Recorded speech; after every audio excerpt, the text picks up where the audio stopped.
Hello friends, welcome to global online Kannada. Friends, ಈ ಒಂದು ವಿಡಿಯೋದಲ್ಲಿ ನಾವು ಕರ್ನಾಟಕ ಸೆಟ್ 2024 ಪೇಪರ್ 1 ಪ್ರಿಪರೇಷನ್ಗಾಗಿ ಹೈಯರ್ ಎಜುಕೇಷನ್ ಸಿಸ್ಟಮ್ ಯೂನಿಟ್ನಿಂದ 50 MCQ ಅನ್ನು ಡಿಸ್ಕಷನ್ ಮಾಡ್ತಾ ಇದ್ದೀವಿ. ಸೊ ಈ ಒಂದು ವಿಡಿಯೋನ ನೀವು ನೋಡಿದ್ದೇ ಆದಲ್ಲಿ ಹೈಯರ್ ಎಜುಕೇಷನ್ ಸಿಸ್ಟಮ್ ಮೇಲೆ ಬರೋ ಪ್ರಶ್ನೆಗಳು ನೀವು ಸಾಲ್ವ್ ಮಾಡ್ಬೋದು. ಅದೇ ರೀತಿ ಕೆಸೆಟ್ 2024 ಪೇಪರ್ 1 ಪ್ರಿಪರೇಷನ್ಗಾಗಿ ನಾವು ಕಂಪ್ಲೀಟ್ ಲೈವ್ ಕ್ಲಾಸಸ್ ಅನ್ನು ನೀಡ್ತಾ ಇದ್ದೀವಿ. 10 ಯೂನಿಟ್ಗಳ ಮೇಲೆ ಥಿಯರಿ ಲೆಕ್ಚರ್ಸ್ ಅನ್ನು ನೀಡ್ತಾ ಇದ್ದೀವಿ. 10 ಯೂನಿಟ್ಗಳ ಮೇಲೆ MCQ ಲೆಕ್ಚರ್ಸ್ಗಳನ್ನು ಕೊಡ್ತಾ ಇದ್ದೀವಿ. ನಿಮಗೆ 50 ಮಾಕ್ ಟೆಸ್ಟ್ಗಳನ್ನು ನೀಡ್ತಾ ಇದ್ದೀವಿ. ಜೊತೆಗೆ previous year question papers with answers and explanation ಅನ್ನು ನೀಡ್ತಾ ಇದ್ದೀವಿ. ಜೊತೆಗೆ ಮಾಡೆಲ್ ಕ್ವಶನ್ ಪೇಪರ್ಗಳನ್ನ ಕೂಡ ಕೊಡ್ತಾ ಇದ್ದೀವಿ. ಈ ಒಂದು ಕೋರ್ಸ್ ಅನ್ನು ಜಾಯಿನ್ ಆಗಿದ್ದಾದಲ್ಲಿ ಪೇಪರ್ 1 ನಲ್ಲಿ ಸುಮಾರು 75ಕ್ಕಿಂತ ಹೆಚ್ಚಿನ ಅಂಕಗಳನ್ನು ಪಡಿತೀರಾ. ಸೊ ಈ ಒಂದು ಕೋರ್ಸ್ ಗ್ಲೋಬಲ್ ಆನ್ಲೈನ್ ಆಪ್ ನಲ್ಲಿ ನಿಮಗೆ ಸಿಗ್ತಾ ಇದೆ. ಇದರ ಜೊತೆಗೆ ಪೇಪರ್ 2 ಗಾಗಿ ನೋಟ್ಸ್ ಮತ್ತೆ MCQ ಸೆಟ್ ಅನ್ನ ನಿಮಗೆ ಕೊಡ್ತಾ ಇದ್ದೀವಿ ಕೇವಲ 1280 rupees ನಲ್ಲಿ. ಸೊ ಈ ಒಂದು ಕೋರ್ಸ್ಗೆ ನೀವು ಜಾಯಿನ್ ಆಗಲು ಗ್ಲೋಬಲ್ ಆನ್ಲೈನ್ ಆಪ್ ಅನ್ನ ಡೌನ್ಲೋಡ್ ಮಾಡ್ಕೊಳ್ಳಿ. ನಂತರ ಇಲ್ಲಿ ನಿಮ್ಮ ಮೊಬೈಲ್ ನಂಬರ್ ಅಥವಾ ಇಮೇಲ್ ಐಡಿ ಮೂಲಕ ರಿಜಿಸ್ಟರ್ ಮಾಡಿಕೊಂಡು ಸ್ಟೋರ್ ಅಂತ ಇರುತ್ತೆ, ಇದರ ಮೇಲೆ ಕ್ಲಿಕ್ ಮಾಡಿ ಕರ್ನಾಟಕ ಸೆಟ್ ಪೇಪರ್ 1 ಅಂತ ಸರ್ಚ್ ಮಾಡಿದ್ರೆ ಒಂದು ಕಂಪ್ಲೀಟ್ ಕೋರ್ಸ್ ನಿಮಗೆ ಇಲ್ಲಿ ಲಭ್ಯವಾಗ್ತಾ ಇದೆ. ಇಲ್ಲಿ ಕೆಲವು ಮಟೀರಿಯಲ್ ಫ್ರೀ ಆಗಿ ಕೂಡ ಇದೆ, ನೀವು ಡೆಮೋಗಾಗಿ ನೋಡ್ಕೊಳ್ಬಹುದು. ನಂತರ ನೀವು ಜಾಯಿನ್ ಆಗ್ಬಹುದು. ಸೊ ಅದೇ ರೀತಿ ಹೆಚ್ಚಿನ ಅಪ್ಡೇಟ್ಗಳಿಗಾಗಿ global online Kannada Telegram group ಅನ್ನ ಕೂಡ ನೀವು ಸೇರ್ಕೊಳ್ಬಹುದು. ಸೊ ಹಾಗಾದ್ರೆ ಪ್ರಶ್ನೆಗಳಿಗೆ ಹೋಗೋಣ. ಮೊದಲನೇ ಪ್ರಶ್ನೆ, which statement is not correct about national education day? So ಇಲ್ಲಿ ನ್ಯಾಷನಲ್ ಎಜುಕೇಶನ್ ಡೇ, ಭಾರತದ ಶಿಕ್ಷಣ ದಿನಕ್ಕೆ ಸಂಬಂಧಪಟ್ಟಂತೆ ಯಾವ ಒಂದು ಹೇಳಿಕೆ ಸರಿಯಾಗಿಲ್ಲ ಅಂತ ಹೇಳಿದ್ದಾರೆ? Option A, it is celebrated on 5th September. So ಇದನ್ನು ನಾವು 5 ಸೆಪ್ಟೆಂಬರ್ ನಂದು ಆಚರಿಸ್ತಾ ಇದ್ದೀವಿ. Option B, it is celebrated on 11th November. ಇದನ್ನು 11 ನವೆಂಬರ್ ನಂದು ಆಚರಿಸ್ತೀವಿ. So option C, it is celebrated on in the memory of India's first union minister doctor Abul Kalam Azad. Yes, ಇದು ಸರಿಯಾಗಿದೆ, ನಮ್ಗೆ ಗೊತ್ತಿದೆ. ಏಕೆಂದ್ರೆ ನಾವು ಭಾರತದ ಶಿಕ್ಷಣ ದಿನವನ್ನ, ಸೊ ಭಾರತದ ರಾಷ್ಟ್ರೀಯ ಶಿಕ್ಷಣ ದಿನವನ್ನ ಅಬುಲ್ ಕಲಾಂ ಆಜಾದ್ ಅವರ ನೆನಪಿನಲ್ಲಿ ಆಚರಿಸ್ತಾ ಇದ್ದೀವಿ. ಅದೇ ರೀತಿ ಇಟ್ ಈಸ್ ಸೆಲೆಬ್ರೇಟೆಡ್ ಸಿನ್ಸ್ 2008, ಇದನ್ನ 2008 ಆಚರಿಸ್ಕೊಂಡು ಬರ್ತಾ ಇದ್ದೀವಿ. ಇದು ಕೂಡ ಸರಿಯಾಗಿದೆ. ಹಾಗಾದ್ರೆ ನ್ಯಾಷನಲ್ ಎಜುಕೇಶನ್ ಡೇ ನಾವು ಯಾವತ್ತು ಆಚರಿಸ್ತಾ ಇದ್ದೀವಿ ಎಂಬುದು ಗೊತ್ತಾದ್ರೆ ಸರಳವಾಗಿ ಪ್ರಶ್ನೆಯನ್ನ ಸಾಲ್ವ್ ಮಾಡಬಹುದು. ಸೊ ನಮ್ಗೆಲ್ಲ ಗೊತ್ತಿದೆ, ಈ ಒಂದು ನ್ಯಾಷನಲ್ ಎಜುಕೇಶನ್ ಡೇ ಅನ್ನ ನಾವು 11th ನವೆಂಬರ್ ನಂದು ಆಚರಿಸ್ತೀವಿ. ಸೊ ಹೀಗಾಗಿ ಆಪ್ಷನ್ ಎ ಅಲ್ಲಿ ಸರಿಯಾಗಿದೆ. ಆಪ್ಷನ್ ಎ ತಪ್ಪಾಗಿದೆ. 5th ಸೆಪ್ಟೆಂಬರ್ ನಂದು ನಾವು ಟೀಚರ್ಸ್ ಡೇ ಆಚರಿಸ್ತಾ ಇದ್ದೀವಿ. So option A is correct. So National Education Day, it is celebrated every year on 11th November. So it is celebrated since 2008 in the memory of Dr. Abul Kalam Azad. So he was the first education minister of independent India. So ಅದೇ ರೀತಿ Teachers Day is going to celebrate on 5th September every year. Okay, question number 2, the tertiary education system includes, ತೃತೀಯ ಶಿಕ್ಷಣವು ಯಾವುದನ್ನ ಒಳಗೊಂಡಿದೆ? Option A, primary and secondary education. Option B, higher education. Option C, vocational education and training. Option D, both B and C. So ಯಾವಾಗ ಈ tertiary education ಅಂತೀವಿ, it includes higher education and also vocational education and training. So B ಮತ್ತೆ C ಎರಡನ್ನ ಇದು ಒಳಗೊಂಡಿದೆ. So ಹೀಗಾಗಿ option D ಇಲ್ಲಿ ಸರಿಯಾಗುತ್ತೆ. ತೃತೀಯ ಶಿಕ್ಷಣದಲ್ಲಿ ಉನ್ನತ ಶಿಕ್ಷಣ ಮತ್ತೆ ವೃತ್ತಿಪರ ಶಿಕ್ಷಣ ಹಾಗೂ ತರಬೇತಿ ಒಳಗೊಂಡಿದೆ. So question number 3, the head quarter of Mahatma Gandhi ಅಂತಾರಾಷ್ಟ್ರೀಯ ಹಿಂದಿ ವಿಶ್ವವಿದ್ಯಾಲಯ, it is situated in. So ಈ ಒಂದು ಮಹಾತ್ಮ ಗಾಂಧಿ ಅಂತಾರಾಷ್ಟ್ರೀಯ ಹಿಂದಿ ವಿಶ್ವವಿದ್ಯಾಲಯದ ಪ್ರಧಾನ ಕಚೇರಿ ಎಲ್ಲಿದೆ ಅಂತ? Sevagram, New Delhi, Wardha, Ahmedabad. So the right answer is option C, Wardha is the right answer. So Mahatma Gandhi ಅಂತಾರಾಷ್ಟ್ರೀಯ ಹಿಂದಿ ವಿಶ್ವವಿದ್ಯಾಲಯ, it is a central university. ನೆನಪಿರಬೇಕು, ಇದು ಒಂದು ಕೇಂದ್ರೀಯ ವಿಶ್ವವಿದ್ಯಾಲಯವಾಗಿದೆ. It is located in Wardha, Maharashtra. So ಇದು ಮಹಾರಾಷ್ಟ್ರದಲ್ಲಿ ಬರೋ ವಾರ್ಧಾದಲ್ಲಿದೆ. Question number 4, which of the following agency put forward the concept of proactive university? So ಪೂರ್ವಭಾವಿ ವಿಶ್ವವಿದ್ಯಾಲಯ ಎಂಬ ಪರಿಕಲ್ಪನೆಯನ್ನ ಯಾರು ಮೊದಲಿಗಿಟ್ರು? Option A, UNDP. Option B, UNESCO. Option C, AICTE. Option D, UGC. So ಈ ಒಂದು ಪ್ರೋಆಕ್ಟಿವ್ ಯೂನಿವರ್ಸಿಟಿ ಎಂಬ ಕಾನ್ಸೆಪ್ಟ್ ಅನ್ನ ಮೊದಲಿಗೆ ನೀಡಿದವರು ಯುನೆಸ್ಕೋದವರು, United Nations Educational Scientific Cultural Organization. Option B is correct. So UNESCO, it was established with the purpose of development of all humans in the field of education and science. So the proactive university concept was given by UNESCO. So there are many programs are running under this. Question number 5, value education makes a student. So ಮೌಲ್ಯಯುತ ಶಿಕ್ಷಣ ವಿದ್ಯಾರ್ಥಿಯನ್ನ ಏನನ್ನಾಗಿ ರೂಪಿಸ್ತಾ ಇದೆ? Option A, good citizen ಅಂದ್ರೆ ಉತ್ತಮ ನಾಗರಿಕರನ್ನಾಗಿ. Option B, successful business man ಅಂದ್ರೆ ಉತ್ತಮ ಯಶಸ್ವಿ ಉದ್ಯಮಿಯನ್ನಾಗಿ. ಆಪ್ಷನ್ ಸಿ, ಪಾಪ್ಯುಲರ್ ಟೀಚರ್ ಜನಪ್ರಿಯ ಶಿಕ್ಷಕನಾಗಿ. ಆಪ್ಷನ್ ಡಿ ಎಫಿಷಿಯಂಟ್ ಮ್ಯಾನೇಜರ್, ದಕ್ಷ ವ್ಯವಸ್ಥಾಪಕನಾಗಿ. ಸೊ ಯಾವಾಗಲೂ ಮೌಲ್ಯಯುತ ಶಿಕ್ಷಣ ಏನ್ ಮಾಡುತ್ತೆ ಅಂದ್ರೆ ವಿದ್ಯಾರ್ಥಿಗಳನ್ನ ಉತ್ತಮ ನಾಗರಿಕರನ್ನಾಗಿ ರೂಪಿಸ್ತಾ ಇದೆ. So option A is correct, good citizen. Question number 6. In which year was the Association of Indian Universities AIU originally set up? So ಯಾವ ವರ್ಷದಲ್ಲಿ ಅಸೋಸಿಯೇಷನ್ ಆಫ್ ಇಂಡಿಯನ್ ಯೂನಿವರ್ಸಿಟೀಸ್ ಅನ್ನ ಸ್ಥಾಪಿಸಲಾಯಿತು? So four options are given. The correct answer is option A, 1925. So Association of Indian Universities, it is based in the national capital of India, and it is an organization and association of major universities in India.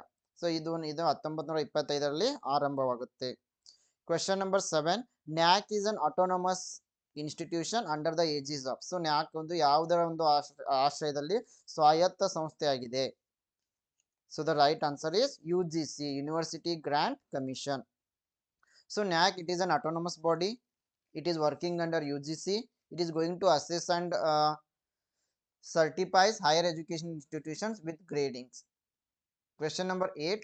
The recommendation that no student should be allowed to specialize in teaching a subject unless he had it in BA or BSc was made by. So ಯಾವುದೇ ವಿದ್ಯಾರ್ಥಿ BA ಅಥವಾ BSc ನಲ್ಲಿ ಆ ಒಂದು ವಿಷಯದಲ್ಲಿ ಉತ್ತೀರ್ಣರಾಗದ ಹೊರತು so ಆ ಒಂದು ವಿಷಯದ ಶಿಕ್ಷಕರಾಗಲು ಸಾಧ್ಯವಿಲ್ಲ.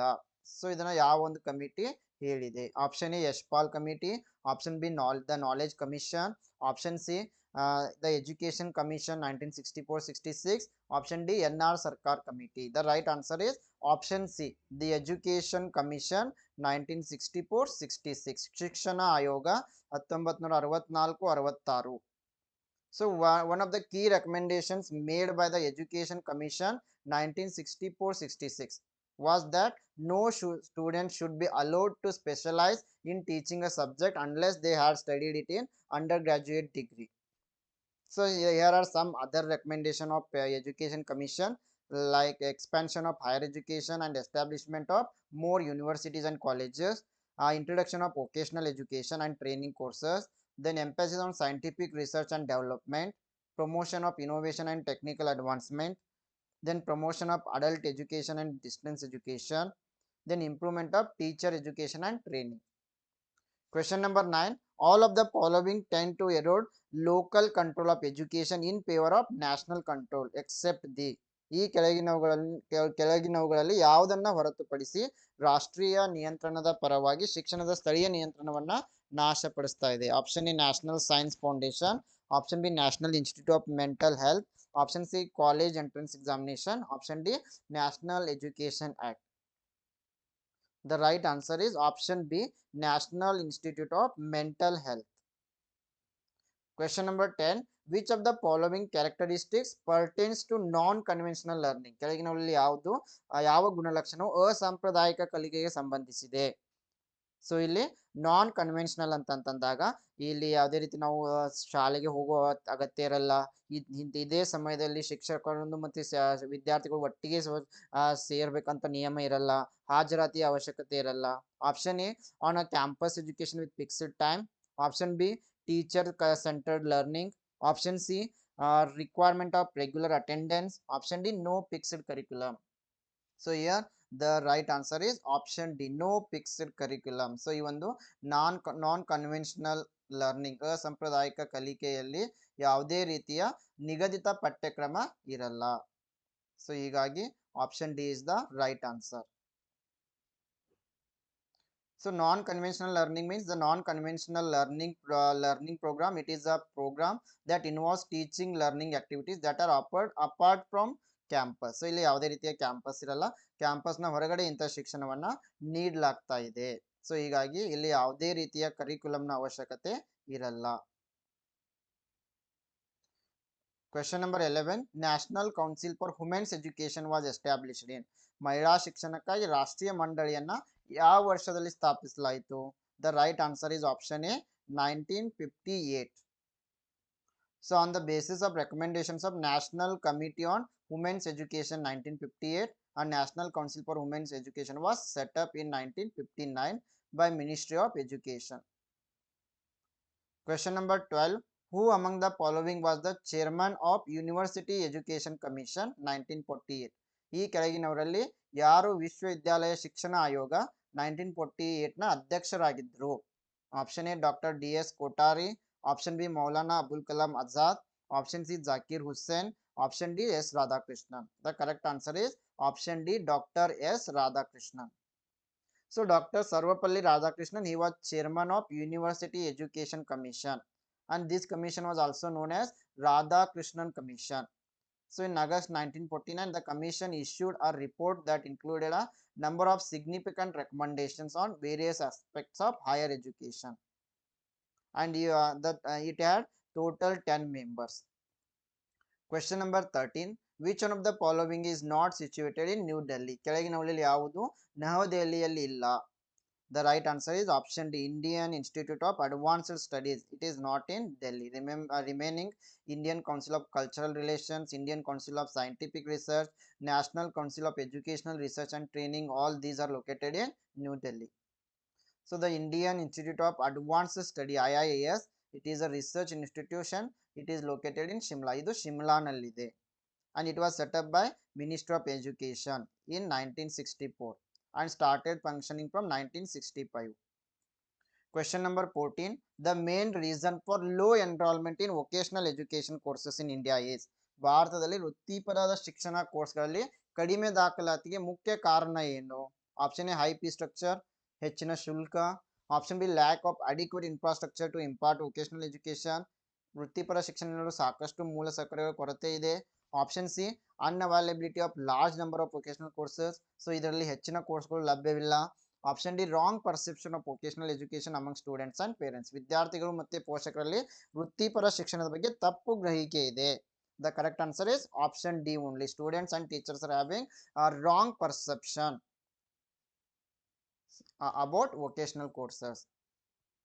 Question number 15. Autonomy in higher education implies freedom in? ಉನ್ನತ ಶಿಕ್ಷಣದಲ್ಲಿ ಸ್ವಾಯತ್ತತೆಯ ಸ್ವಾತಂತ್ರ್ಯ ಅಂದ್ರೆ ಏನನ್ನ ಸೂಚಿಸ್ತಾ ಇದೆ?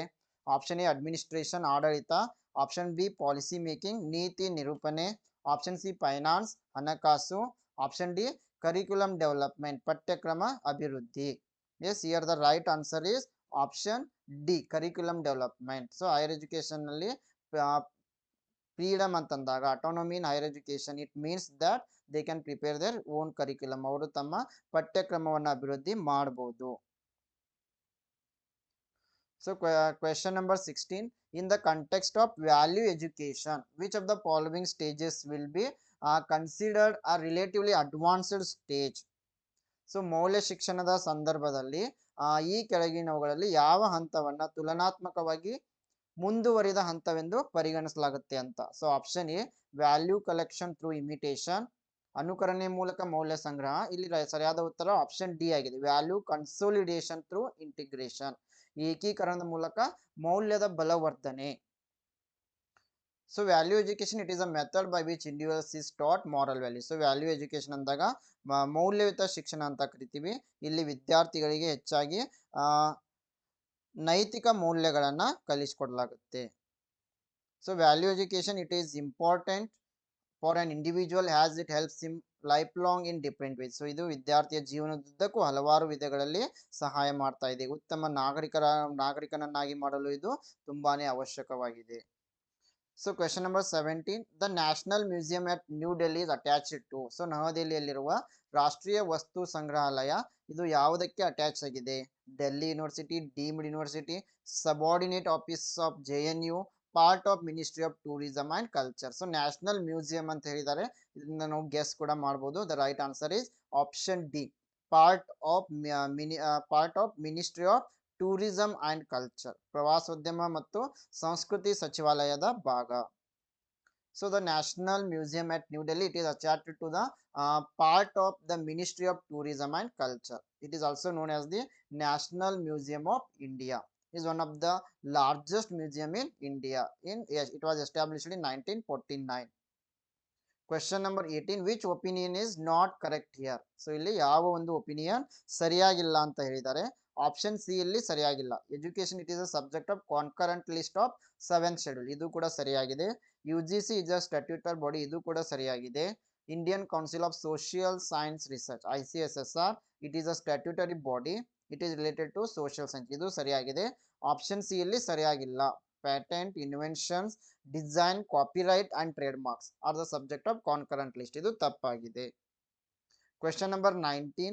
Which of the following entries of the Indian Constitution deals with the coordination and determination of standards in institutions of higher education or research or scientific and technical institutions? ಈ ಕೆಳಗಿನವುಗಳಲ್ಲಿ ಭಾರತೀಯ ಸಂವಿಧಾನದ ಯಾವ ನಮೂದು ಉನ್ನತ ಶಿಕ್ಷಣ ಅಥವಾ ಸಂಶೋಧನೆ ಅಥವಾ ವೈಜ್ಞಾನಿಕ ಮತ್ತು ತಾಂತ್ರಿಕ ಸಂಸ್ಥೆಗಳಲ್ಲಿನ ಮಾನದಂಡಗಳ ಸಮನ್ವಯ ಮತ್ತು ನಿರ್ಣಯದ ಬಗ್ಗೆ ವ್ಯವಹರಿಸ್ತಾ ಇದೆ?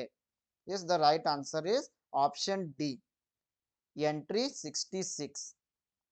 Question number 20. The Kotari Commission's report was entitled on. Kotari ಆಯೋಗದ ವರದಿಯ ಶೀರ್ಷಿಕೆ ಹೇಗಿತ್ತು? Option A education and national development, ಶಿಕ್ಷಣ ಮತ್ತು ರಾಷ್ಟ್ರೀಯ ಅಭಿವೃದ್ಧಿ. Option B learning to be adventure, ಸಾಹಸ ಮಾಡಲು ಕಲಿಯುವುದು. Option C diversification of education, ಶಿಕ್ಷಣದ ವೈವಿಧ್ಯೀಕರಣ. Option D education and socialisation in democracy, ಪ್ರಜಾಪ್ರಭುತ್ವದಲ್ಲಿ ಶಿಕ್ಷಣ ಮತ್ತು ಸಾಮಾಜೀಕರಣ. Yes, here the correct answer is option A education and national development, ಶಿಕ್ಷಣ ಮತ್ತು ರಾಷ್ಟ್ರೀಯ ಅಭಿವೃದ್ಧಿ. So national education commission, it is popularly known as the Kotari Commission. It was an ad hoc commission. It was set up by the government of India. The main aim was examine all aspects of the educational sector in India. Question number 21. The first national sports university, it is in the state of. ಮೊದಲ ರಾಷ್ಟ್ರೀಯ ಕ್ರೀಡಾ ವಿಶ್ವವಿದ್ಯಾಲಯ ಎಲ್ಲಿದೆ ಅಂತ? Option A Haryana, option B Manipur, option C Arunachal Pradesh, option D Madhya Pradesh. Yes, here the correct answer is option B, Manipur. So, Prime Minister Narendra Modi has laid foundation stone for National Sports University on 16 March 2018. So, it is in Manipur. So, it is a central university. Question number 22. Which one of the following articles of the Constitution of India safeguards the rights of minorities to establish and run educational institutions of their own liking? So ಅಲ್ಪಸಂಖ್ಯಾತರು ತಮ್ಮ ಶಿಕ್ಷಣ ಸಂಸ್ಥೆಗಳನ್ನು ಸ್ಥಾಪಿಸಲು ಮತ್ತೆ ನಡೆಸಲು ಹಕ್ಕುಗಳನ್ನು ಹೊಂದಿದ್ದಾರೆ. ಇದು ಸಂವಿಧಾನದ ಯಾವ ಅನುಚ್ಛೇದದಲ್ಲಿ ಹೇಳಲಾಗಿದೆ ಅಂದಾಗ option C article 30 is the right answer. Question number 23. Which of the following is not a dual mode university? ಕೆಳಗಿನವುಗಳಲ್ಲಿ ಯಾವುದು ಡ್ಯುಯಲ್ ಮೋಡ್ ವಿಶ್ವವಿದ್ಯಾಲಯ ಆಗಿಲ್ಲ? The right answer is option D, Indira Gandhi National Open University. So dual mode university, it is a university that offers both distance education courses and also regular courses. So ಈ dual mode university ಅಂದಾಗ ಇದು regular courses ಗಳನ್ನ ಕೂಡ run ಮಾಡ್ತಾ ಇದೆ, ಜೊತೆಗೆ distance education ಕೂಡ ನೀಡ್ತಾ ಇದೆ. Question number 24. Which one of the following statements is not correct about the University Grant Commission? ವಿಶ್ವವಿದ್ಯಾಲಯ ಧನ ಸಹಾಯ ಆಯೋಗಕ್ಕೆ ಸಂಬಂಧಿಸಿದಂತೆ ಯಾವ ಒಂದು ಹೇಳಿಕೆಯಲ್ಲಿ ಸರಿಯಾಗಿಲ್ಲ? So option D. ಸೊ ಇದು it was established in 1956 by an act of parliament. ಇದು ಸರಿಯಾಗಿದೆ. ಇದು 1956ರಲ್ಲಿ ಸಂಸತ್ತಿನ ಕಾಯ್ದೆ ಮೂಲಕ UGC ಆರಂಭವಾಗ್ತಾ ಇದೆ. It is tasked with promoting and coordinating higher education. ಇದು ಉನ್ನತ ಶಿಕ್ಷಣವನ್ನು ಉತ್ತೇಜಿಸುವ ಮತ್ತು ಸಂಯೋಜಿಸುವ ಕಾರ್ಯವನ್ನ ಇದು ಮಾಡ್ತಾ ಇದೆ. ಇದು ಕೂಡ ಸರಿಯಾಗಿದೆ. Option C, it receives plan and non plan funds from central government. ಇದು ಕೇಂದ್ರ ಸರ್ಕಾರದಿಂದ ಯೋಜನೆ ಮತ್ತು ಯೋಜನೇತರ ನಿಧಿಗಳನ್ನ ಪಡಿತಾ ಇದೆ. ಇದು ಕೂಡ ಸರಿಯಾಗಿದೆ. ಬಟ್ ಆಪ್ಷನ್ ಡಿ ಸರಿಯಾಗಿಲ್ಲ. It receives funds from state governments. So ಈ ಒಂದು UGC ಏನಿದೆ ಸ್ಟೇಟ್ ಗವರ್ಮೆಂಟ್ ಇಂದ ಯಾವುದೇ ರೀತಿಯ ಫಂಡ್ ಅನ್ನ ಪಡೆಯಲ್ಲ. Question number 25. Which of the following is more interactive and student centric? ಕೆಳಗಿನವುಗಳಲ್ಲಿ ಯಾವುದು ಹೆಚ್ಚು ಸಂವಾದಾತ್ಮಕ ಮತ್ತು ವಿದ್ಯಾರ್ಥಿ ಕೇಂದ್ರಿತ ಆಗಿದೆ ಅಂದಾಗ seminar, workshop, lecture, group discussion. So ತುಂಬಾ ಸರಳವಾದ ಪ್ರಶ್ನೆ. ಟೀಚಿಂಗ್ ಆಪ್ಟಿಟ್ಯೂಡ್ ನಲ್ಲಿ ಕೂಡ ಈ ಪ್ರಶ್ನೆ ರಿಪೀಟ್ ಆಗಬಹುದು. ಸೊ ಗುಂಪು ಚರ್ಚೆಗಳಲ್ಲಿ ವಿದ್ಯಾರ್ಥಿಗಳು ಹೆಚ್ಚು ಸಂವಾದಾತ್ಮಕವಾಗಿರ್ತಾರೆ ಮತ್ತು ಇದು ವಿದ್ಯಾರ್ಥಿ ಕೇಂದ್ರಿತ ಆಗಿದೆ. Option D group discussion is correct. Question number 26.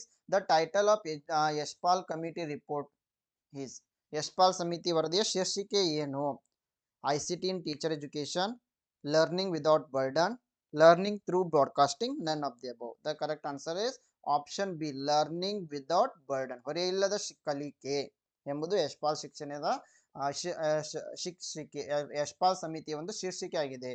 The title of Yashpal Committee, Learning Without Burden.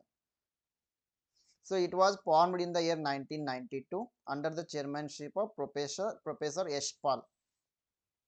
Question number 27. Exclusive educational channel of IGNO is. IGNOದ ಶೈಕ್ಷಣಿಕ ಚಾನೆಲ್ ಅನ್ನ ಏನಂತ ಕರಿತೀವಿ?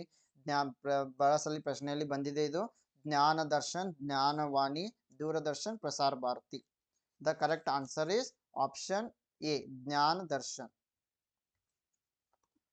Jnana Darshan, it was launched by MHRD, Information and Broadcasting, the Prasar Bharati and IGNO jointly on 26 January 2000. So it is a 24-hour transmission channel for educational programs. Question number 28. The main government body at the tertiary level of education is. ಭಾರತದಲ್ಲಿ ಶಿಕ್ಷಣದ ತೃತೀಯ ಹಂತದ ಪ್ರಮುಖ ಸರ್ಕಾರಿ ಸಂಸ್ಥೆ. Option C, UGC, University Grant Commission. So UGC, it is a statutory body under Department of Higher Education, Ministry of Education, Government of India. So it was set up in accordance to UGC Act 1956. So it provides recognition to universities in India, disbursements of funds to such recognized universities and colleges in India. So the headquarters is in New Delhi. It has 6 regional centers in Pune, Bhopal, Kolkata, Hyderabad, Guwahati and Bangalore. Question number 29. Ministry of human resource development include. So ಮಾನವ ಸಂಪನ್ಮೂಲ ಅಭಿವೃದ್ಧಿ ಸಚಿವಾಲಯದಲ್ಲಿ ಯಾವೆಲ್ಲ ಅಂಶಗಳು ಒಳಗೊಂಡಿವೆ ಅಂದಾಗ option D, all of the above. ಇದರಲ್ಲಿ MHRD ನಲ್ಲಿ elementary education, secondary education, then women and child development ಎಲ್ಲವೂ ಕೂಡ ಇದರಲ್ಲಿ ಸೇರಿವೆ. Question number 30. According to Muslim system of education, Madrasa is supposed to be center of. Muslim ಶಿಕ್ಷಣ ಪದ್ಧತಿಯ ಪ್ರಕಾರ ಮದರಸ dash ಕೇಂದ್ರವಾಗಿದೆ. Primary education, secondary education, higher education or technical education. The correct answer is option C, higher education, ಉನ್ನತ ಶಿಕ್ಷಣ. Question number 31. SITE stands for SITE ಅಂತಂದ್ರೆ option B, satellite instructional television experiment. ಇದು ICT ನಲ್ಲಿ ಕೂಡ ಬರುವ ಪ್ರಶ್ನೆ ಆಗಿದೆ. ಸೈಟ್ ಅಂದ್ರೆ satellite instructional television experiment. So site, it was experimental satellite communications project launched in India in the year 1975. It was designed jointly by NASA and ISRO. Question number 32. Which of the following agencies or institutions set up the accreditation board? ಈ ಕೆಳಗಿನವರಲ್ಲಿ ಯಾವ ಏಜೆನ್ಸಿಗಳು ಅಥವಾ ಸಂಸ್ಥೆಗಳು ಮಾನ್ಯತಾ ಮಂಡಳಿಯನ್ನು ಸ್ಥಾಪಿಸಿದವು ಅಂದಾಗ option B is correct. All India Council for Technical Education, AICTE is the right answer. So the All India Council for Technical Education, it is a statutory body and national level council for technical education under the Department of Higher Education. It was established in the year 1945. Question number 33. Assertion and reasoning question. Assertion is the UGC academics top colleges came into existence to improve the quality of teachers. Reason is university and college teachers have to undergo both orientation and refresher courses. Yes, the right answer is option A. Both assertion and reason are true, and reason is the correct explanation of assertion. Question number 34. Indian education system generally is divided into following periods. ಭಾರತೀಯ ಶಿಕ್ಷಣ ವ್ಯವಸ್ಥೆಯನ್ನು ಸಾಮಾನ್ಯವಾಗಿ ಈ ಕೆಳಗಿನ ಅವಧಿಗಳಾಗಿ ವಿಂಗಡಿಸಲಾಗಿದೆ. 4 options are there. The right answer is option A. Vedic period education, Buddhist period education, Muslim period education, British period education, then post independence education. Question number 35. The name of the plan to increase enrollment in the higher education institutions is. ಉನ್ನತ ಶಿಕ್ಷಣ ಸಂಸ್ಥೆಗಳಲ್ಲಿ ದಾಖಲಾತಿಯನ್ನು ಹೆಚ್ಚಿಸುವ ಯೋಜನೆಯ ಮುಖ್ಯ ಹೆಸರು. Option A, ರಾಷ್ಟ್ರೀಯ ಉಚ್ಚತರ ಶಿಕ್ಷಾ ಅಭಿಯಾನ್, ರೂಸಾ.